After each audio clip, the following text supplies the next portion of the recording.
revisen la grabación y de igual forma ustedes si quieren volverla a revisar, la tengan a la mano.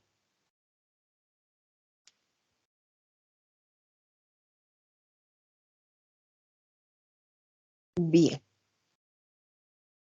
Entonces,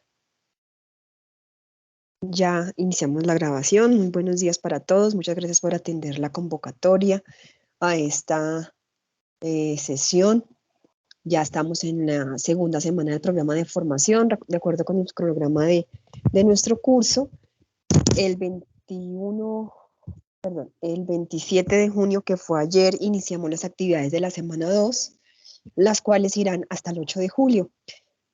Para esta semana tenemos 2 evidencias que presentar, que son el informe sobre vinculación de contratación y la participación en el foro temático sobre una pregunta referente a la forma como las empresas hoy en día deben realizar la afiliación de la seguridad social utilizando las diferentes plataformas. Esa es la pregunta pues, que hay que responder en el foro. Entonces, dicho esto, inicio nuevamente haciendo las recomendaciones respectivas frente a lo que sucedió, digamos, en la primera semana, el desarrollo de la primera actividad, que digamos que no tuvo tampoco como la participación que uno requiere dentro del programa de formación. Normalmente ocurre, yo envié un correo electrónico el día de ayer a las personas o que no han ingresado al curso o que han ingresado pero que no han hecho ninguna actividad, pues preguntándoles también qué dificultades han tenido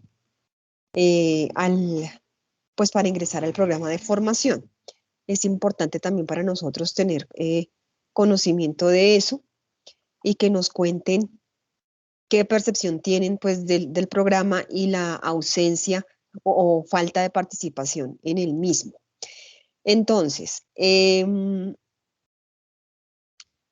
evidencio, pues primero una baja participación, segundo, en algunos casos, en todos, se ha presentado que no suben ningún archivo, les va a quedar la nota como de yo ya estoy aquí preparando cada uno de los cursos para que ustedes puedan visualizar qué es lo que yo veo y qué es lo que ustedes no hacen en la mayoría de los casos. Ayer les puse un audio porque eso normalmente ocurre tan pronto se hace una retroalimentación indicando que no se ha participado o que no se ha enviado la actividad, inmediatamente empiezan a responder diciendo es que yo sí subí la actividad, es que yo sí subí la actividad, y resulta que no. La plataforma no miente, aquí aparecen los ingresos de cada uno de ustedes, aparecen las horas a las que ustedes han ingresado y a qué espacio de la plataforma han ingresado. Entonces ayer alguien me enviaba una foto que no sé de qué será, no corresponde a esta hora, no me ha respondido todavía a qué corresponde esta pantalla que me envió, y a mí me queda la curiosidad porque yo soy de datos y hechos, yo también me puedo equivocar, ¿sí? Yo también puedo estar viendo lo que no es y enviar un correo electrónico de manera equivocada, pero normalmente no. Sin embargo, siempre pido que me envíen fotos, pantallas, videos de lo que están viendo en la pantalla para yo poder verificar qué fue lo que pasó. Entonces, por ejemplo, una persona ayer me decía, es que yo ya envié la actividad. Y entonces, sí, claro, yo voy a revisar y la envió, pero la envió en el espacio que no correspondía. Entonces yo voy a compartir la pantalla un momentico para que ustedes observen qué es lo que a veces pasa y ustedes no hacen, digamos, un seguimiento a su proceso formativo, que es una de las cosas que yo les pedí desde el inicio del curso. El proceso formativo es el 70% del aprendiz, ¿sí? El 20% es mío, el 30% es mío. Si ustedes no hacen verificación de ese 70%, van a perder el curso. Entonces, yo, por ejemplo, como aprendiz, subo la evidencia de la semana 1. Aquí están por semanas, fíjense ustedes, así es como yo lo veo y así ustedes también lo ven. Presentación interactiva, informe de proceso de vinculación laboral, elaboración, lista de chequeo, cuadro sinóptico, así es como yo lo veo. Si en el espacio del cuadro sinóptico me suben la presentación interactiva, ¿yo qué tengo que hacer? Tengo que calificar lo que me aparece como pendiente de calificar y calificarlo desaprobado porque no corresponde a esa semana, y lo que aparece en presentación interactiva pues se queda sin nota porque ahí no han enviado nada. ¿Ven? Entonces, la personita que realizó, digamos, esta operación me escribe, pero es que yo ya envié la actividad. Entonces, ahí yo me doy cuenta que no está siendo responsable de su 70%, porque si ella dice, pero ¿cómo así? Que no me han calificado nada. ¿Ella qué tendría que hacer? Ir a sus evidencias, esto sí les aparece a ustedes, y verificar que en presentación interactiva ella tenga la nota. Si no le aparece la nota, ella tiene que decir algo pasó. Y si ella hace este proceso, se va a dar cuenta de que no lo envió donde era, sino que lo envió en cuadro sinóptico. ¿Ven? O sea, ustedes simplemente suben la evidencia y ya, no saben cómo la subieron, no saben qué subieron. Y luego al final del curso, cuando se desaprueba, es que empiezan los ayayáis a decir, y los derechos de petición, porque es que para allá va todo eso, es que yo sí envié las actividades a tiempo, es que la profesora no calificó, porque ese es el pan de cada día. Pero pues así como ustedes hacen reclamos, yo tengo mis soportes. Hay un correo electrónico, hay un centro de calificaciones, hay un backup del curso. Entonces, no lleguemos hasta eso. Es que yo se los digo, es porque eso hacen muchos aprendices. Envían la actividad, no se dan cuenta si la aprobaron o no, y al final, cuando uno cierra el curso y no aparecen en el informe de excelencia, empiezan a decir, pero es que yo sí envié todo. Lo envió todo, pero todo le quedó desaprobado. Solamente lo que yo vea aquí, en este espacio que les voy a mostrar, que así es como yo lo veo. Lo que yo veo aquí en este espacio es lo que ustedes han enviado. Cuando aparece la nota es porque ya lo revisé, y si aparece así, pero con sombreaditos, que ya llegó, pero no lo he revisado. O sea, muy seguramente esto lo enviaron hoy. Efectivamente, hoy es 28 de junio, las 9:05. Yo ya revisé esta mañana, eso lo revisaré mañana. Y así es como yo hago el proceso de calificación. Si aquí no me aparece nada en lo absoluto, es porque no han subido nada. Y ahí es donde yo les digo, muéstreme dónde está la evidencia de que sí lo envió. ¿Y cuál es la evidencia de que sí lo envió? El aprendiz debería de ir por evidencia y en este espacio mostrarme que efectivamente ella hizo el envío de la actividad, ella o él. Porque aquí se evidencia para ustedes. Entonces, una personita me vio una pantalla que no sé de dónde salió, que evidentemente no corresponde a nada de lo que yo pueda ver acá, y está todo vacío. Ahora, después de que uno envía el correo, entonces dicen, es que yo envié las dos actividades de la semana. Entonces yo me pregunto, a ver, estamos en la primera semana, lo que estamos revisando es de la primera semana, y en la primera semana solamente hay una evidencia. Entonces, ¿por qué me dice que envió las dos evidencias de la semana? No estamos ubicados en lo que estamos, sino estamos haciendo las cosas ahí por hacerlas.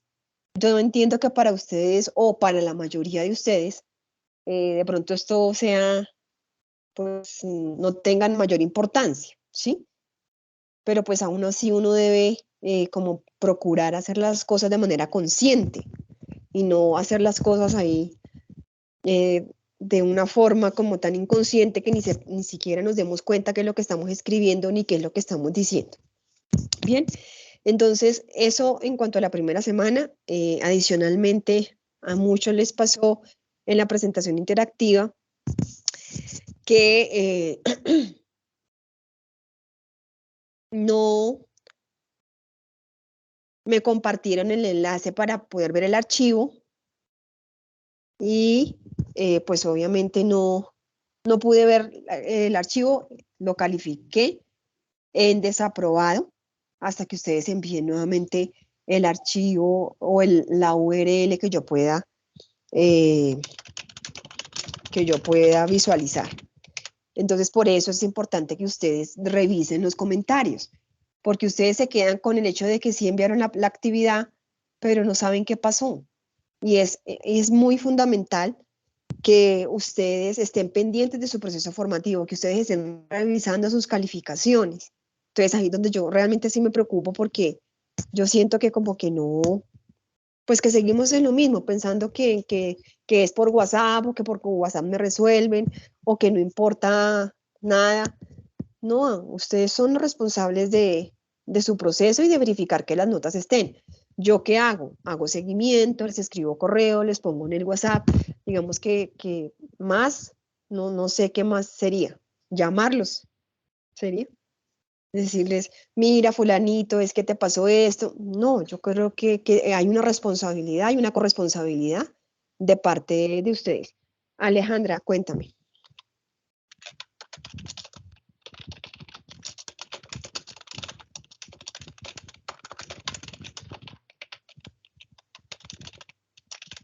Alejandra Molina.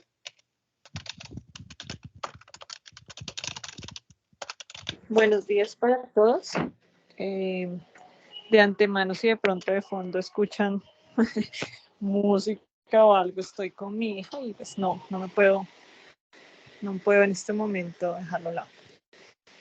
En cuanto a lo que la profe habla y lo que a mí me sucede es que la clase o la grabación del sincrónico anterior, yo ya había escuchado estas mismas recomendaciones, ya la profesora daba esta misma instrucción, esta misma retroalimentación, entramos 10 minutos tarde a la reunión, al momento hemos perdido 20 minutos que para mí conectarme cuando tengo obligaciones, cuando soy mamá y se pierde el tiempo para ponerle atención, para escuchar siempre las mismas observaciones y aclaraciones, es un poco desgastante.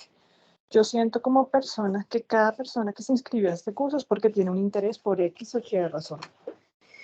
Y es un curso de gente grande, que ya sabe sus obligaciones, y yo creo que con una sola, con la primera clase nos dijeron, mira, esto se hace así, ustedes tienen tutoriales. La segunda clase, muchachos, se están equivocando con esto, listo, chévere, ya. Pero ya ser repetitivo, yo creo que cada persona es completamente responsable de sus obligaciones, y en caso de que no, simplemente la profesora tiene sus procesos, alumnos sus procesos y que sigan los procesos que se deben seguir, pero nos está afectando a personas que sí nos interesa ver más allá. Este tipo de retroalimentaciones constantes es desgastante, es cansón para mí y es pérdida de tiempo valioso para ver algo, para ver un tema que realmente a mí en lo personal me interesa hacer una actualización y tener clara la información. Entonces no sé si podamos de pronto avanzar con este tema, ya cada persona es responsable y sabe cuáles son sus obligaciones, ya se dio la información por 2 medios, entonces no sé, yo sí le pido a las personas responsabilidad y de pronto la docente como favor también es avanzar en los temas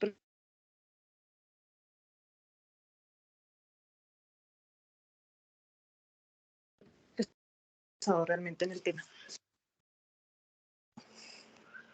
Eso es todo. Sí, Alejandra, te agradezco mucho tu intervención.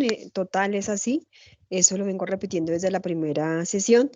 Sin embargo, pues desafortunadamente, pues a mí me gusta hacerlo un poco porque pues, siempre es lo mismo en todos los cursos y entonces es bueno hacerlo porque ya sabemos que se presentan muchas reclamaciones, derechos de petición y demás por ese tipo de situaciones y pues las evidencias que tenemos los instructores pues son justamente las sesiones en línea en donde hacemos esas observaciones.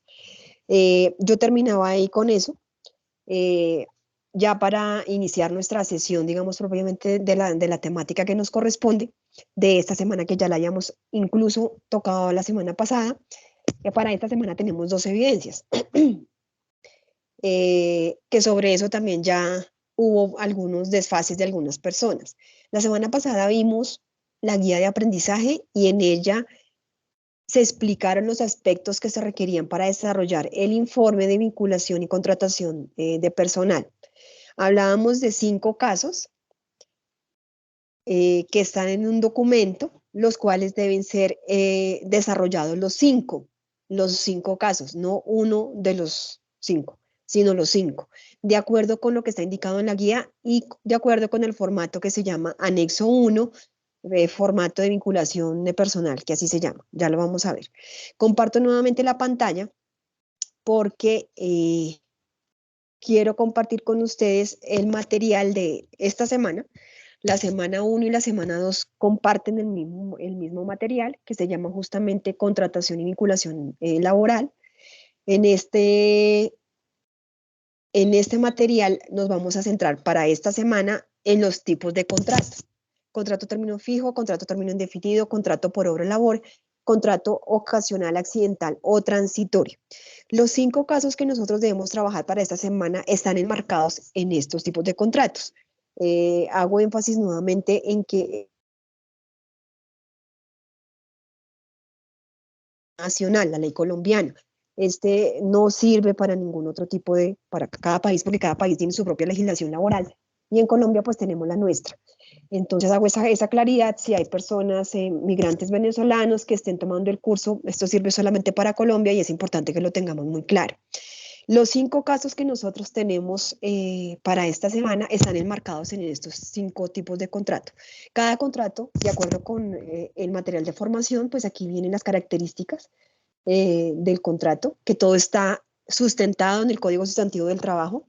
Nosotros en Colombia tenemos como marco legal la Ley 100 y el Decreto 1065, ahorita se me olvidó que yo se los envié a sus correos electrónicos, y el Código Sustantivo del Trabajo. O sea, el Código Sustantivo del Trabajo ha existido toda la vida y sobre él se han hecho todas las reformas pertinentes a la legislación laboral, digámoslo así. Pero esa es nuestra base, esa es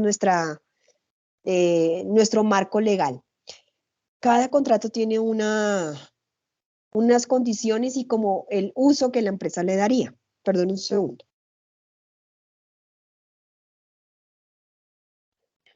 El uso que la empresa le daría. En cuanto al contrato término indefinido, entonces tenemos igual las mismas condiciones, qué significa, en qué caso se utilizaría. Contrato por obra o labor tiene una particularidad, digamos, en los últimos años, que también es el que se puede denominar como contrato por prestación de servicios. Digamos que la ley desafortunadamente permitió la migración de alguna manera al contrato de prestación de servicios. Anteriormente esto no era un contrato tan frecuentemente utilizado por las empresas ni públicas ni privadas. Aquí teníamos estos 4 contratos: a término fijo, contrato término indefinido, por obra o labor, contrato ocasional, accidental o transitorio, pero no hablábamos de contrato por prestación de servicios. Ahora sí, incluso las entidades públicas son las que más tienen este tipo de contratación, y de ahí pues toda esa, digamos, situación laboral de bajas condiciones laborales para los profesionales que son normalmente contratados bajo este tipo de figura de contratación, que es una figura legal, entre comillas, pero que se deriva del contrato por hora labor y auspiciada pues en objetivos misionales de las organizaciones para cumplir con el objeto de la organización. Entonces, digamos que se podrían usar contratos a término fijo, por ejemplo, pero para evitarse la carga prestacional, pues es mejor un contrato de prestación de servicios o un contrato por obra labor, no vacaciones, no primas, etcétera, etcétera. No se contrata por término indefinido, sino por periodos de tiempo de 10 meses, un ejemplo, y al año siguiente vuelven y contratan, o sea que contratos a término indefinido, digamos que no muchos tienen la posibilidad ahora de tener un contrato a término indefinido. Y desde la pandemia, creo que puede ser muy claro para todos las condiciones laborales de todos. Digamos que, y aquí sí yo de pronto soy un poco, como dijera, no sé cómo decirlo, eh, muy contraria a lo que piensa la mayoría de la gente, desafortunadamente, que a veces uno no logra entender lo que pasa en la sociedad. Las condiciones de trabajo bajaron demasiado. Así la gente diga que no, yo a veces no comprendo eso, no entiendo cómo a alguien le parece normal que antes trabajaba de 8 a 5 y ahora trabaja de 6 a 7 estando en la casa o trabajo remoto, y eso le parezca normal, y eso le parezca bien, y eso le parezca justo. Entonces yo siento que después de la pandemia, las condiciones laborales cambiaron para todo el mundo, para desmejorar la calidad de vida de la persona, no para mejorarla, y el tema del trabajo en casa o trabajo remoto, o trabajo híbrido, pues que ya está unos días en casa y otros días en oficina, pues lo que hacen realmente es aprovechar todo el tiempo de la persona, pero aumentando las horas de trabajo. Entonces, digamos que esto no tiene que ver propiamente con, eso no está escrito en la ley, ¿sí? Porque hay un número de horas que se deben trabajar, pero sabemos que no es así. Entonces, digamos que no olvidemos la realidad, no olvidemos la legislación. Desafortunadamente estamos inmersos en un sistema que funciona de esa manera, que difícilmente va a cambiar. Y pues ya lo vimos en estos días, o sea, la gente no quiere mejorar sus condiciones laborales, por el contrario, quiere seguir en esa tónica. Eh, y digamos que desde la ley 100, que aplicó una cantidad de reformas que en realidad pues no favorecieron a la mayoría de los trabajadores, sobre todo a los que se ganan el salario mínimo, pues las condiciones de trabajo fueron muy disminuidas, por decirlo así. Entonces, los casos que ustedes deben analizar en esta segunda semana, ya les voy a mostrar nuevamente el archivo, pues de pronto están un poco exagerados en la realidad, ¿no? Pero yo, ¿por qué les hice toda esta contextualización? Porque el objetivo de desarrollar estos casos, más allá de utilizar los conceptos técnicos, es que se permitan analizar esta exageración que les propongo en esos casos y ver que en realidad, pues hoy en día ese tipo de cosas no pasan, pero que sí suceden si uno las analiza más a fondo. Entonces, el propósito es que ustedes sí puedan analizar cada caso y no se vayan de una a decir, este es contrato de servicios, este es contrato término indefinido, este es por obra labor, porque finalmente el concepto, pues está ahí, ¿sí? El concepto está en el material de formación. Las personas que trabajan eh, de pronto en la parte laboral están más familiarizadas con eso, las personas que no, pues no, pero sí es importante que analicemos cada caso. Específicamente el caso número 2, por ejemplo, el de personas que necesitan contratar a un personal para un proyecto de construcción que cumpla pues con todas las certificaciones de ley.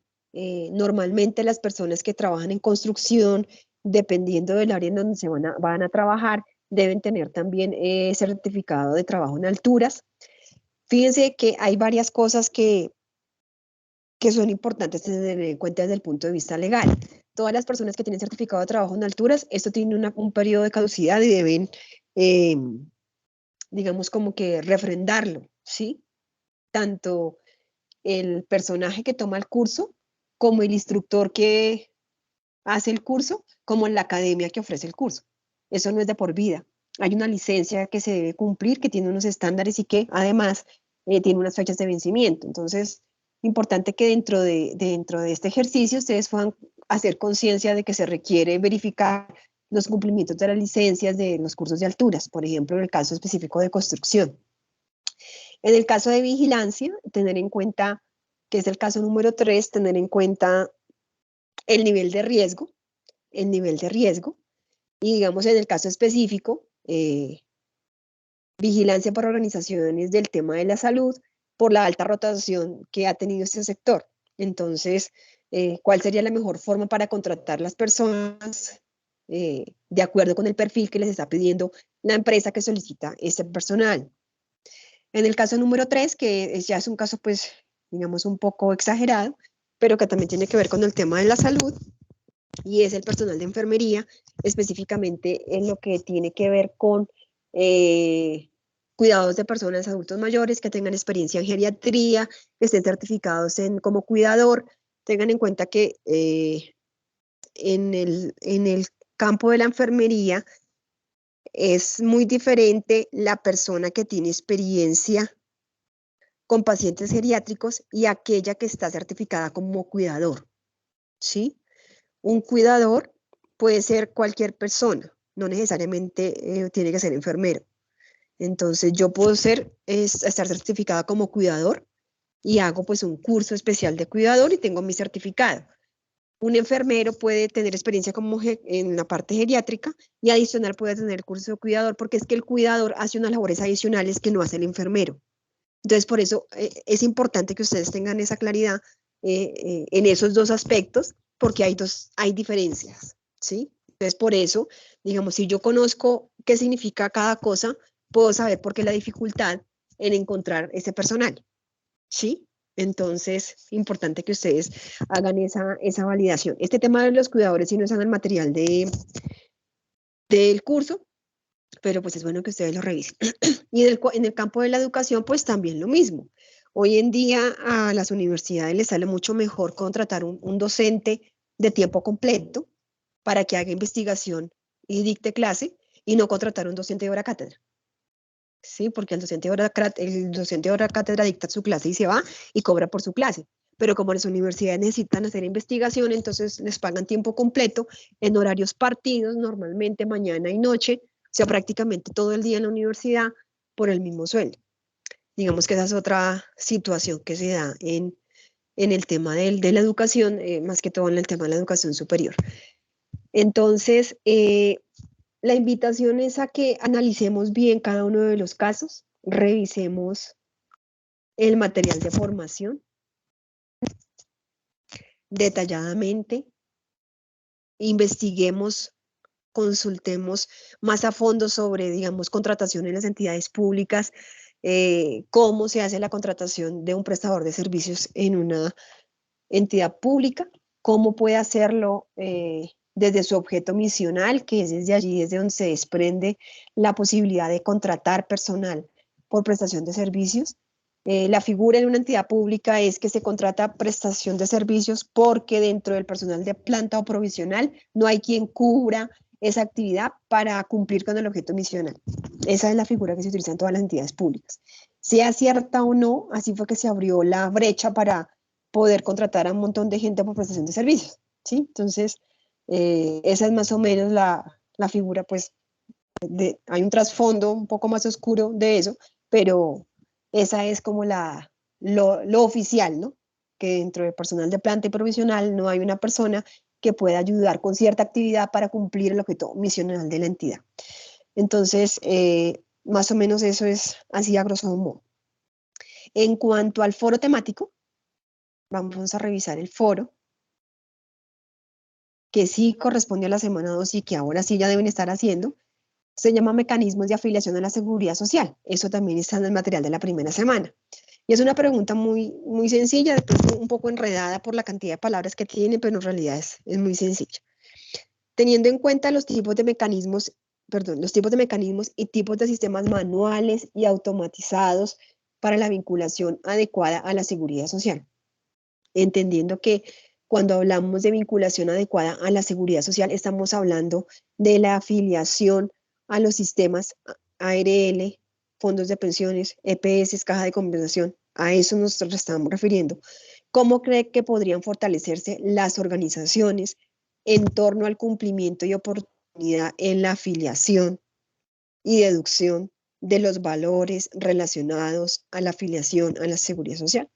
Entonces, hoy en día, desde hace ya varios años, unos 6 o 7 años, la mayoría de las personas debemos realizar nuestros aportes a la seguridad social. No, perdón, estamos hablando de 2008 más o menos, que fue cuando se originó 2006, 2007, se dio paso a lo que se llamó digamos, el sistema integrado para la afiliación y pago de la seguridad social, que se hacía todos los pagos electrónicamente. Entonces ahí hubo un proceso de migración. Digamos que los primeros que empezaron ese proceso fueron los independientes, luego todas las empresas, todo se hacía a través de una planilla con diferentes operadores para pagar la planilla de seguridad social. Entonces, cuando hablamos de ese proceso, es que hoy en día nadie debe estar haciendo ese proceso de manera manual, sino que se hace a través de un operador, cual sea el operador. Eso está en el material de contratación, y con digamos que con esas plataformas, las entidades y las personas naturales que son contratistas realizan sus aportes a la seguridad social. Entonces la pregunta es, ¿cómo se puede fortalecer a las empresas en torno a eso? Y más allá también de las empresas, a las personas para que realicen esos pagos, porque pues poco a poco fueron entrando diferentes grupos o sectores, digamos, de empresariales. Entonces, en un momento ingresaron los taxistas. Recordemos que los taxistas no tenían afiliación a la seguridad social. Entonces, las empresas que a las cuales ellos estaban afiliados ya tenían que empezar a pedir los aportes de la seguridad social, entonces ellos tuvieron que entrar en ese proceso. Las personas del servicio doméstico, entonces como les pagaban directamente, entonces la persona que las contrata debió empezar a pagar la seguridad social a través de una planilla. La posibilidad de que aquellas personas que no habían pagado su pensión porque no tenían, digamos, empleo, la posibilidad en su momento con una AFP pues del Estado, tener la posibilidad de hacer los pagos únicamente de pensión. Eso ya no, eso ya no existe, pero sí estuvo hasta hace como unos 4 o 5 años.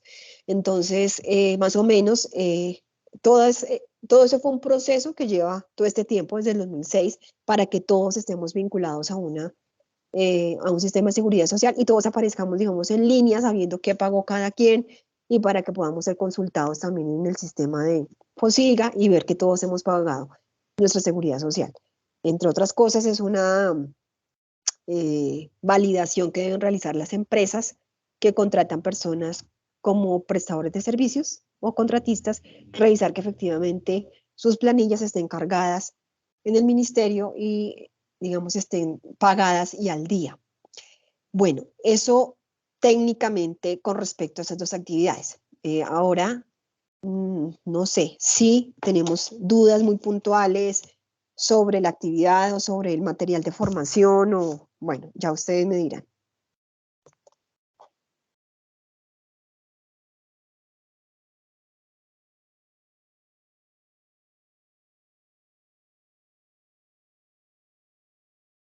Alejandra.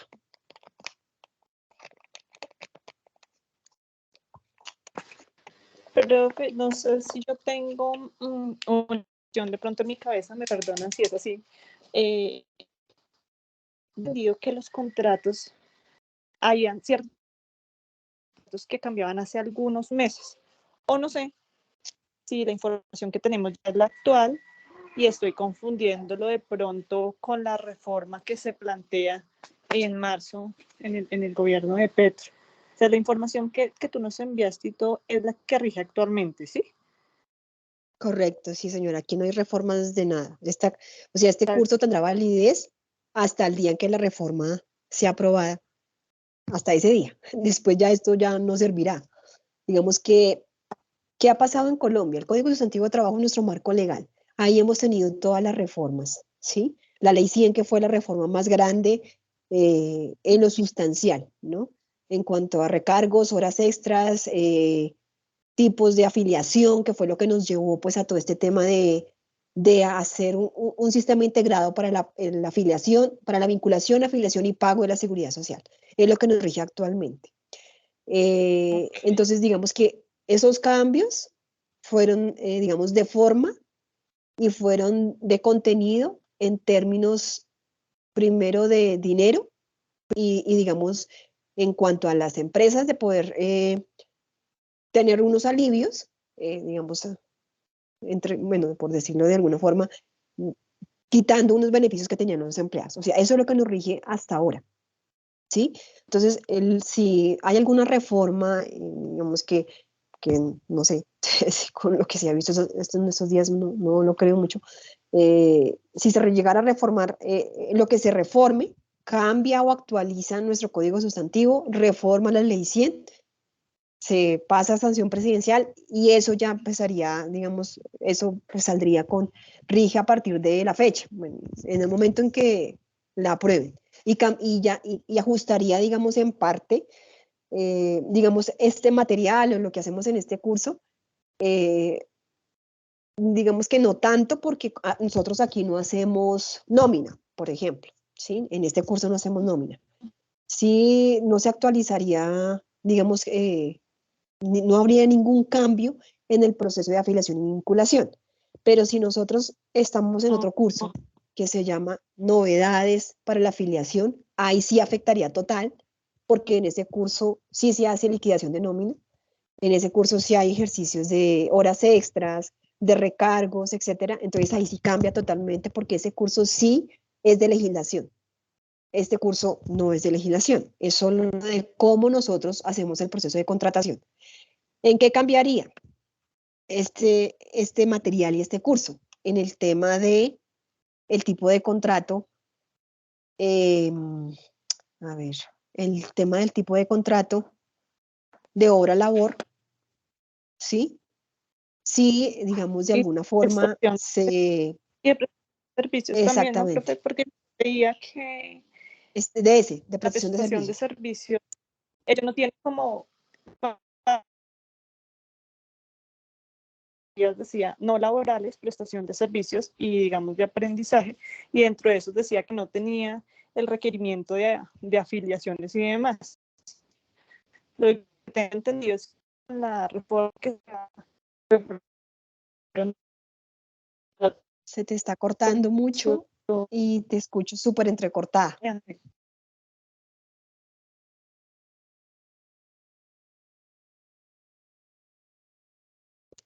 Te escuché súper entrecortada. No sé si seré solamente yo o todos.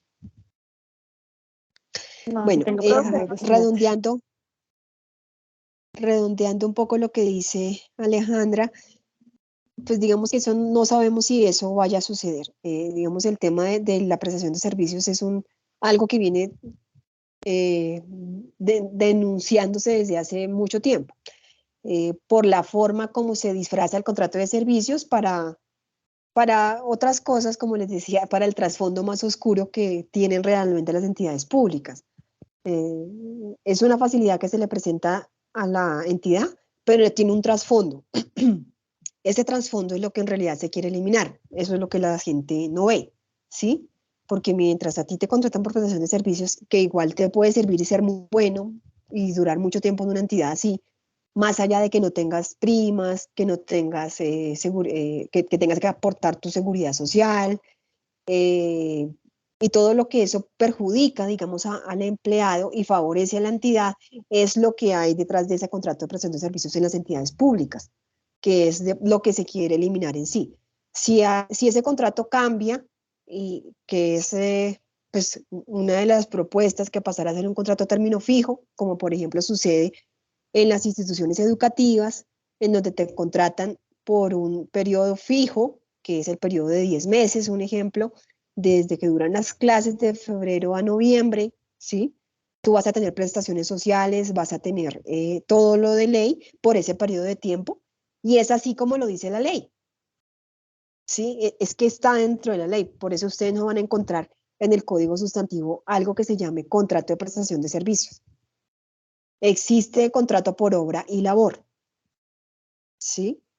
Y de ahí se ha desprendido el tema de prestación de servicios, que eso es con la reforma de la ley 100, porque realmente eso no existía. Entonces, digamos, hay entidades de educación superior que contratan a término fijo, son entidades privadas, obviamente, con toda carga prestacional por 4 meses o lo que lo necesitan al docente, ¿sí?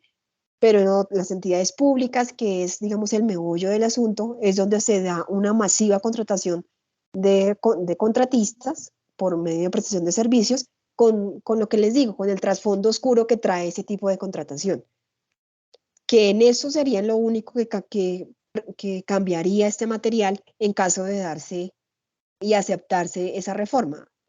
La intención, creo, no es terminar con ese tipo de contratación, sino disminuir la cantidad de personal que se contrata en las entidades públicas bajo ese tipo de contratación.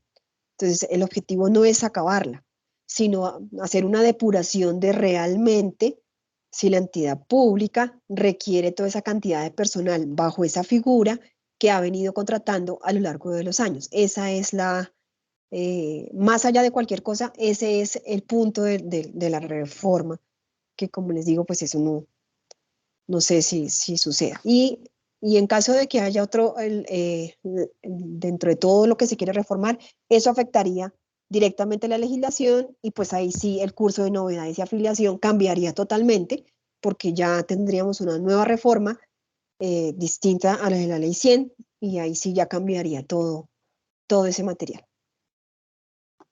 Gracias, profe.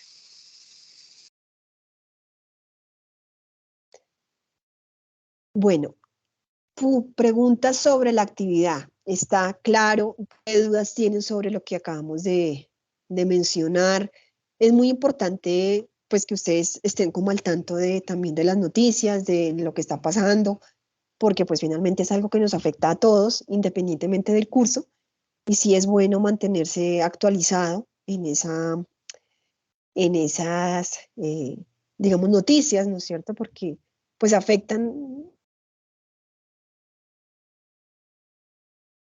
que forman parte de talento humano, recursos humanos, gestión humana y su trabajo también como empleados o contratistas, o si son emprendedores, si son empresarios, conocer todo esto es importante.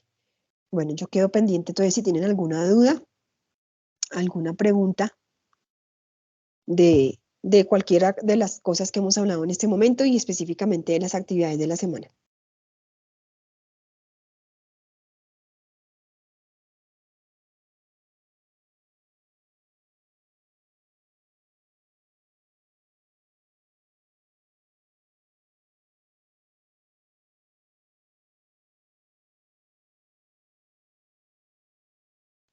Bueno, y si están todos en silencio, ni siquiera en el chat tenemos preguntas.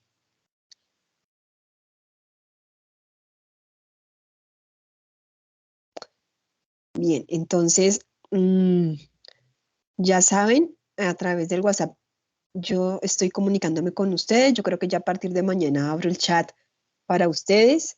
No he tenido la oportunidad de hacer una declaración de dudas a través del chat del WhatsApp. En esta semana, incluso me parece que les envié 2 veces al correo electrónico el material de la semana 2. Me parece que se las envié el viernes y ayer. Yo, yo decía, "Ay, no, la envié 2 veces y pues ahí de pronto se confunden". Bueno, una pregunta, explicación de la checklist. La checklist es de la semana 3, pero en la lista de chequeo es una actividad que pretende que ustedes desarrollen en un Excel o en un Word de acuerdo con su entorno laboral, es decir, con su empresa, con donde ustedes están trabajando, cuáles son los documentos que se solicitan al momento de hacer la contratación y vinculación de una persona en la organización. Es decir, que todas las listas de chequeo deben ser distintas porque cada empresa tiene sus propias directrices y sus propios protocolos de contratación. Esa es la lista de chequeo. Para esto no hay ningún formato. Ustedes pueden hacerlo en Word o pueden hacerlo en Excel o pueden adjuntar una lista de chequeo que ustedes ya manejen en su empresa. ¿Listo?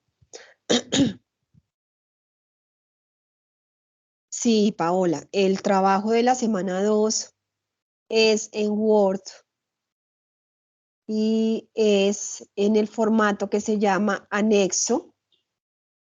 Miren, y los mostré hace un ratico. Es que ustedes son muy chistosos, miren. Aquí les mostré. En esto es anexo 1, vinculación laboral de un candidato según la normativa de políticas organizacionales. Y hasta en amarillo se los pongo. Recuerde, es en este mismo archivo. En este mismo archivo de Word. ¿Listo? Ay, perdón.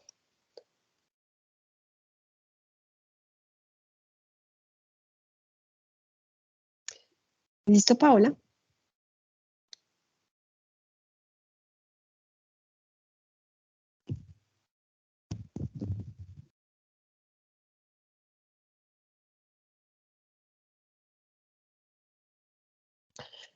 Solaine dice algo de para la contratación. Ahí no entendí.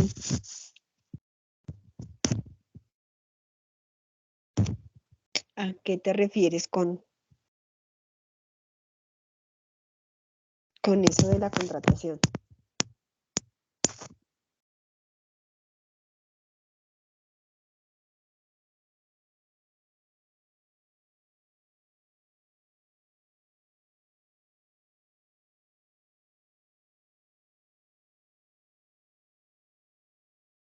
Sí, sí, señora, es así.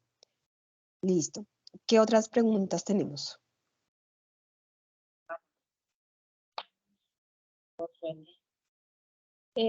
Ahora Señora, son como que van a decir que por sueldo.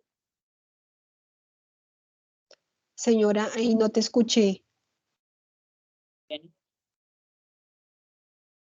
Solamente no pone dinero.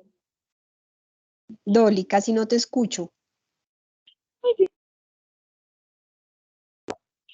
Profe, es que tengo mucha intervención, se me va, se escucha entrecortado.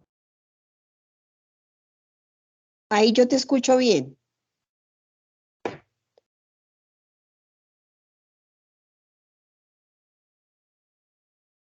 Yo ya te acabé de escuchar bien, Dolly. ¿Querías hacer una pregunta? No, profe, ya, gracias, ya le entendí lo que me dijo. Ah, bueno. Listo. Ah, ya, listo. Bueno, ¿quién más tiene alguna inquietud?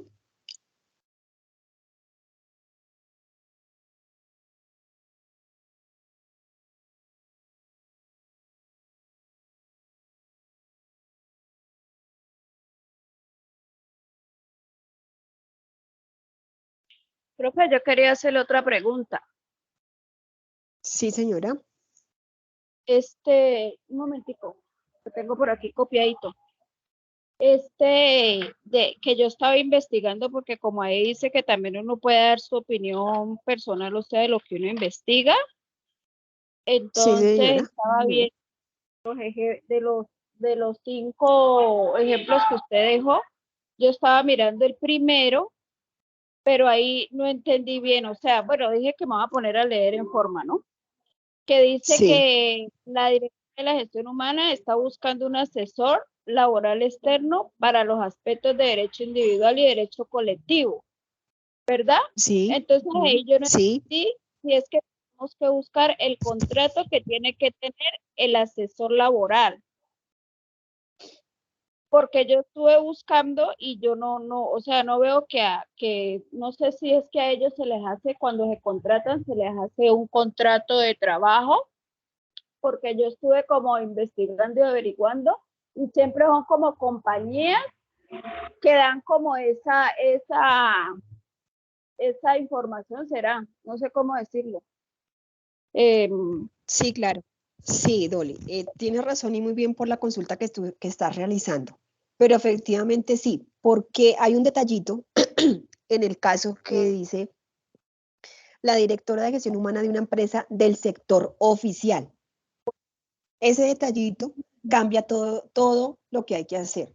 Tú podrías contratar una empresa externa que tenga un asesor especialista en derecho individual y colectivo si fueras una empresa privada y tú no y podrías hacerlo sin ningún problema.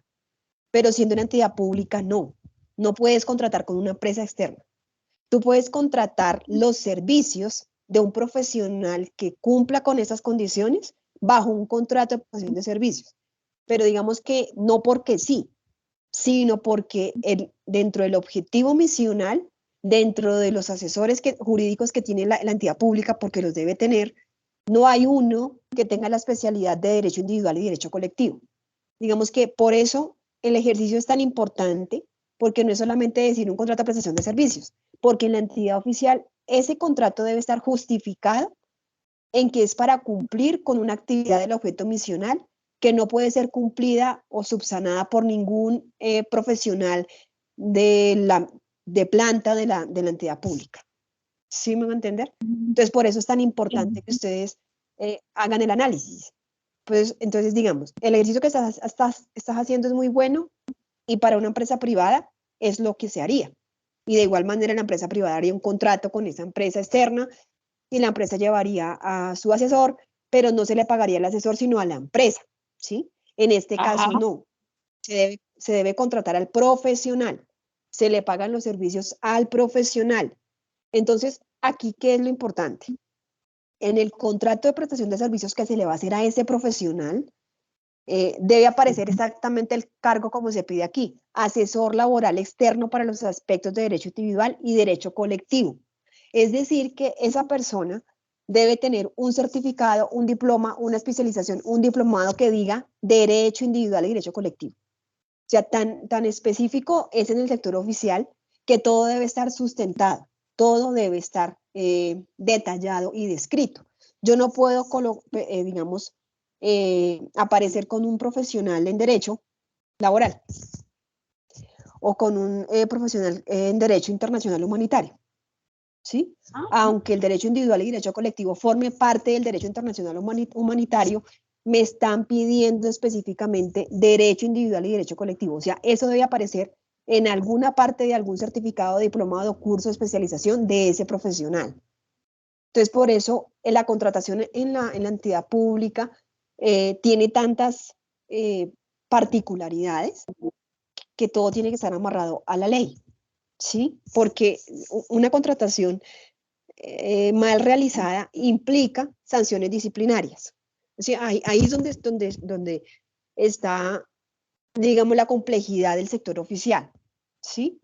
Entonces no es nomás que me coloquen ahí el contrato de prestación de servicios, sino que ese contrato de prestación de servicios obedece a un proceso que ustedes ya hicieron de alistamiento, convocatoria, identificación de las necesidades de la organización, ¿sí? Entonces, ahora bien, ¿por qué se da la contratación de servicios? Porque el personal de planta no asume cargas laborales adicionales a las que la entidad, para los cuales fue contratado en la entidad o para las cuales hizo concurso, ¿sí? Si yo hice concurso por meritocracia en la organización pública para cargo de asistente número 1 y tengo esas funciones, yo no podría hacer las de asistente número 2, así sea por una semana. No, no se puede. O sea, ahí yo tendría que tener un provisional o tendría que tener un prestador de servicios por X tiempo, ¿ven? Entonces, por eso en la entidad pública hay esas situaciones que son de manejo y que obviamente pues implican un análisis mayor. Entonces, digamos que un asesor laboral externo no se necesita para siempre, sino por una actividad específica que tuvo la entidad, que podría ser por 4 meses, por 2 meses, y ahí se justifica la contratación de servicios. Volviendo un poco al tema de lo que estábamos analizando al inicio, y es que prestación de servicios por un año y al año siguiente otra vez. Esa es la figura que se quiere desmontar. O sea, si es por un año, por 2 y de manera permanente y la misma persona, pues es porque la empresa lo necesita. Ya no es solamente porque no se pueda cumplir con la actividad, sino porque se requiere de planta. ¿Ven? Entonces, un contrato de prestación de servicios pues, no podría superar ciertos meses, pero pues cuando tenemos contratos de 10 meses y al año entrante otra vez y así llevamos 10 años, ¿no? Entonces, bueno, ahí me extendí un poco, pero pues creo que la explicación valía la pena. Entonces, no sé si para todos ahí ya queda un poco más ampliada la información. Sí, profe, muchas gracias. De verdad es que estaba bastante confundida en este pedacito. Entonces, pero sí me sirvió la información. Gracias. Bueno, Dolia, a ti muchas gracias por la pregunta, por la intervención. Entonces, si no tenemos más inquietudes, yo creo que podemos dar por terminada la sesión. Voy a suspender la grabación mientras